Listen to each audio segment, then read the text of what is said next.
Hey everyone, this is Vikraman, and we're here with AntharioN. I believe that's how you pronounce that.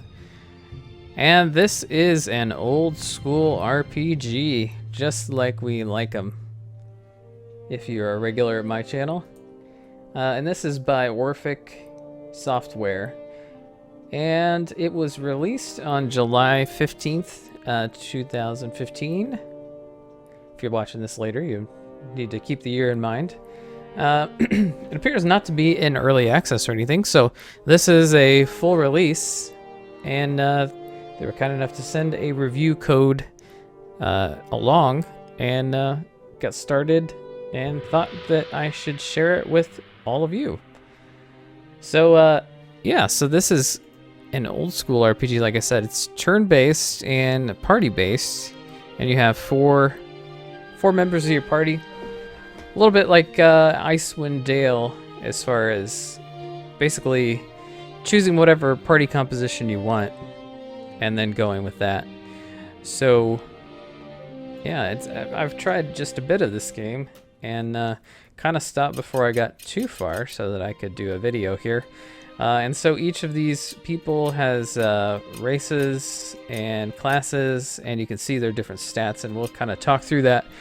In this video, we may be doing more character creation as we think about what sort of things we want to have in the party.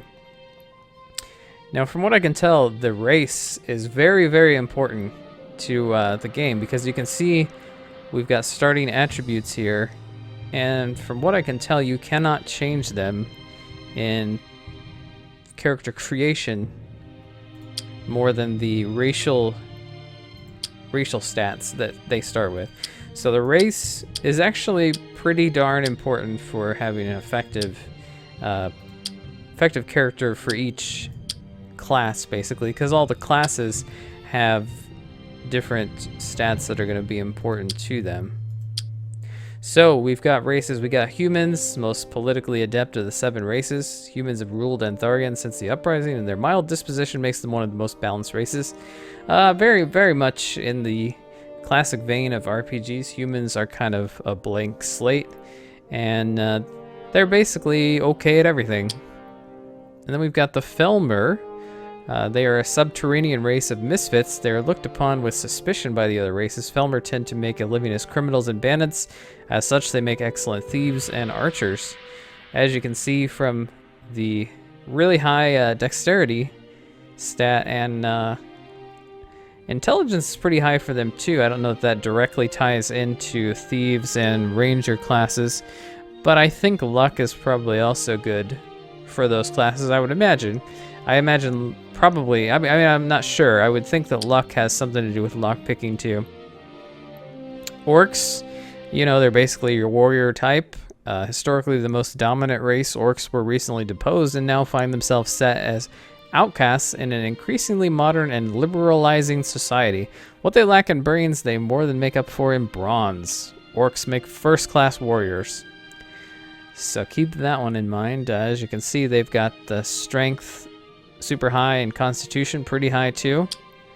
Elves, the oldest of the 7 races. Elves have populated the forests of AntharioN for thousands of years, and they make excellent rangers and magic practitioners. As you would expect, that means they have high dexterity and intelligence.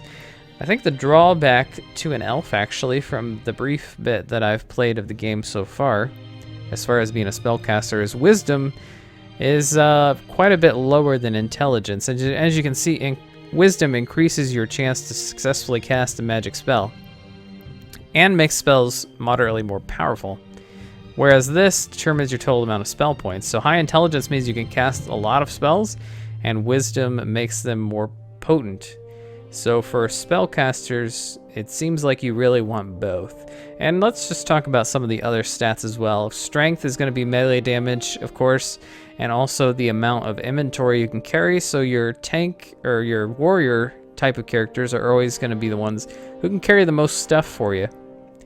Dexterity is going to be your action points, and you'll see when we get into combat what that means. It makes all weapons more accurate and increases the damage done with bows. So for bows, strength is not important, dexterity is.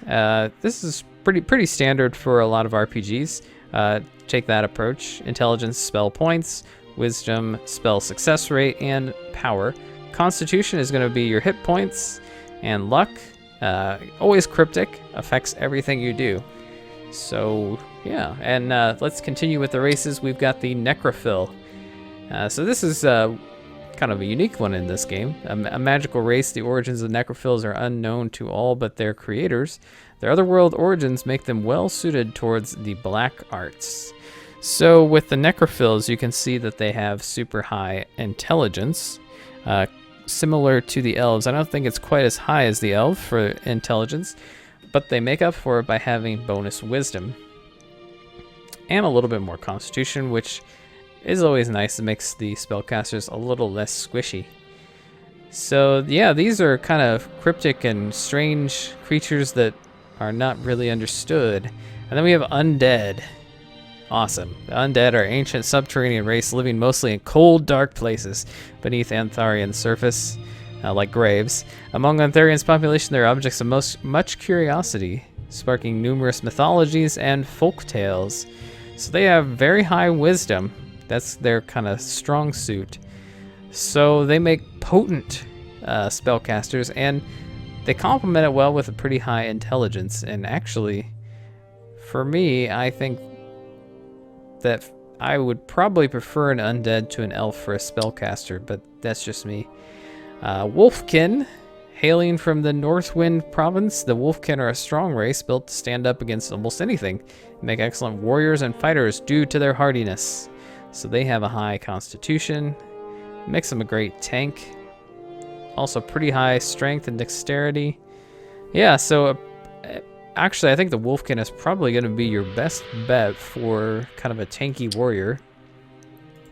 And that's it for the races. As you can see, yeah, you do get to add attributes as you gain levels, but it seems like it will take a lot of levels to make up for a racial difference here, like between, say, intelligence and strength. Making an orc wizard might be a little difficult. You might not have any success for a long time. On the other hand, a lot of time in the beginning of the game, maybe you don't have enough spell points anyway to cast a lot of spells, and having a lot of strength and constitution keeps your wizards alive. So I guess that's something to think about. I would say for min-maxing purposes, you wouldn't want to do that, but just to keep that in mind. And now let's let me check the orc. So we got 20 strength and 15 constitution, as opposed to the wolfkin with 20 constitution and 15 strength. So I think that, and it says here that the party order cannot be changed during the game, and you do walk in a line with your party. So your lead character is always going to be in front. So pretty much the lead character should really be your tank. So let's look at these classes. The warrior is going to be your two-handed weapons, and there's high damage type of melee combat. Thief comes with pickpocketing and lockpicking, and not much else. So they're probably a little underpowered at the beginning of combat, I would say. Same goes for the Sage, who has high alchemy and lore. So this determines your ability to discover secret passages, use crystals, and identify items. Your party's highest lore score is automatically used. Determines your ability to mix potions. So kind of a utility character, but again, they're going to have a little trouble at the beginning doing much in combat. Your fighter is going to be your most well-rounded, able to both take and deal considerable damage. They're a helpful addition to any party. I would say pretty essential, really, just to tank all that damage. Now, a ranger is going to be, yeah, they have pure archery. Rangers are highly skilled with the bow and arrow, allowing them to deal considerable damage while taking very little themselves. I'm surprised they didn't include foraging, maybe. Seems like that might be a good secondary skill, but that has all into archery. Gray magic, adept in the school of gray magic, gray wizards are able to bend the world around them to their will. Gray magic spells require this skill in order to be cast. Higher levels in this skill will make your gray magic spells more powerful and more accurate. Note it. Characters starting the game with at least 15 points in gray magic will receive the spell Polymorph. So I'm not entirely sure what gray magic is. I'm guessing by Polymorph being one of the spells that it's kind of a alteration type of thing, maybe shields and stuff like that. I really don't know. We'll have to see. And White Mage is your classic healer, buff, protector type of magic. Black Magic is going to be your opposite. That's your offensive spells. That's your fireball, lightning, all that kind of stuff. And then, very cool, you can do a custom one as well, which we may do for one of the characters. But I think for the lead character, we're going to start with a fighter, just because, whoops, and we want them to be Wolfkin for the highest constitution possible. And I think that's going to be a great lead character. I found this kind of model that I really liked for this character, and in honor of Game of Thrones, I'm going to call my kind of whitish looking wolf Ghost. So we'll do that as the first character. Second character, let's see. I'm thinking maybe I'll do a custom, because if you look at the Thief, they really don't have any combat abilities, which is not good. And in most cases, in most games, I really don't like pickpocketing. I haven't tried it in this one, but it seems like it may not be as useful. So what I'm gonna do is go lockpicking. I guess you have less points if you, oh no you don't. So we're gonna raise lockpicking up, and then also we're gonna do archery. So my thief is gonna have a, well, thief with quotation marks is gonna have a bow, and that's going to be the main way they're doing damage, but they're also going to have lockpicking so that we can get into things. So that's good. I think for the race, it makes a lot of sense to go with the Felmer because of that high dexterity, but maybe I think the elves have pretty high too. Seems to me like Felmer is probably best. So we'll do that. Let's check out some of the faces we've got here. As you can see, some of the races are pretty cool. And I don't know what to name this character.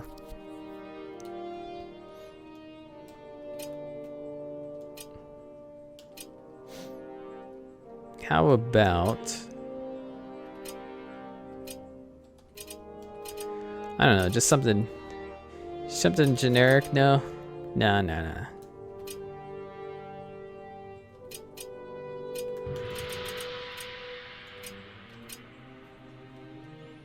not man.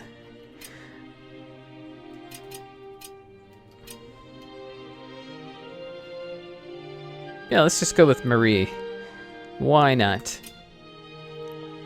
Okay, so we've got a warrior, we've got an archer lockpicker type of character. So you really have kind of some options now. You could do a wizard of some sort, or a warrior. I think because this character is pretty far back in the combat order, I would think you probably wouldn't want to do a warrior for this character. So I think we'll go with a black wizard for those offensive spells. And let's see, I think undead is what I'm going to go with for the more potent spells. You know, we may run out of casting points, but you know, that's, what are you gonna do? As you can see, the undead pictures are pretty darn creepy, but you know, that's as you might expect. So what did I name this one? Marie Leona. Let's go with that. A black mage, wizard, whatever. Yeah, that will be good. Now, the last character, what shall we do? I think you really have kind of options of white mage or gray mage or a sage, really. I don't think we want to do an archer just because we've got some of that already.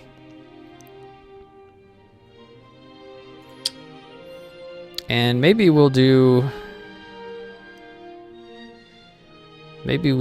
some custom here for this character. And we'll make him a Healy type of thing.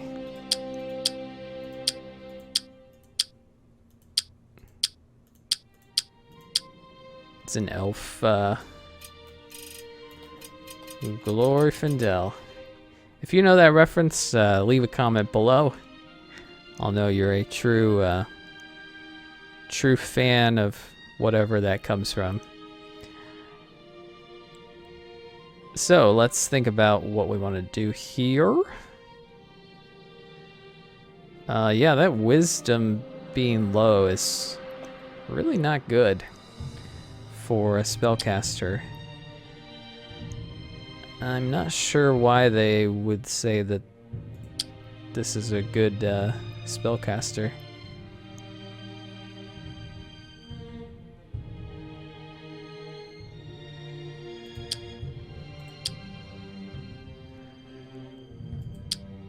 Maybe we won't be an elf.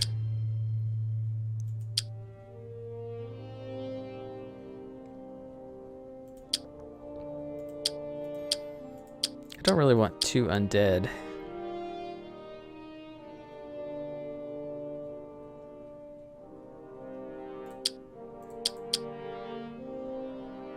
Oh, so the gender makes a difference here. So maybe we'll make this character male.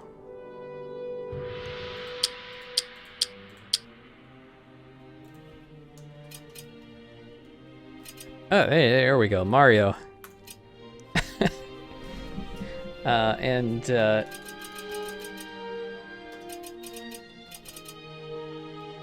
Yeah, because I'm pretty sure it gave me a little more wisdom, so now being an elf is probably a little more doable.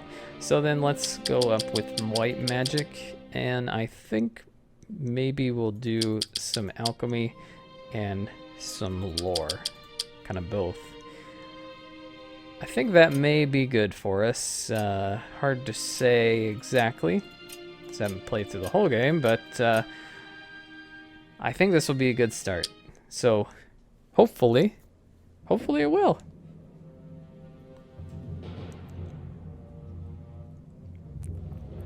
So we've got an opening cutscene here. Nestled deep within a faraway corner of the cosmos was a small, lush world that would come to be known by its inhabitants as AntharioN. After a long civil war spanning thousands of years, AntharioN was united, ushering in an unprecedented era of peace and prosperity. But recently, clouds had begun to gather on Antharion's horizon. A dark and unnerving energy took hold of the citizenry. While no one was sure just what it was, everyone seemed to have sensed its presence. Without any warning, the sleepy village of Shadowbrook was attacked and completely annihilated. Oh man. Destruction of Shadowbrook led to a climate of fear and unrest across the land. Deep below the village of Shadowbrook was a dungeon where criminals condemned to death would await their untimely fates. During the attack, the prison's guards rushed to the surface to defend Shadowbrook, leaving behind 4 unguarded prisoners.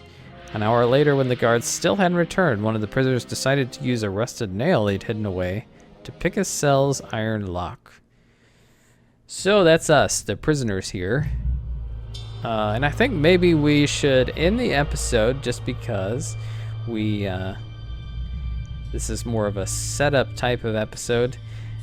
And then in the next episode, we will actually begin the game. So maybe we'll make this episode 0, and then we'll start episode 1, and I'll give people the option to skip the setup if they don't want to see it. But I'm glad you saw it, so we'll see you in the next one.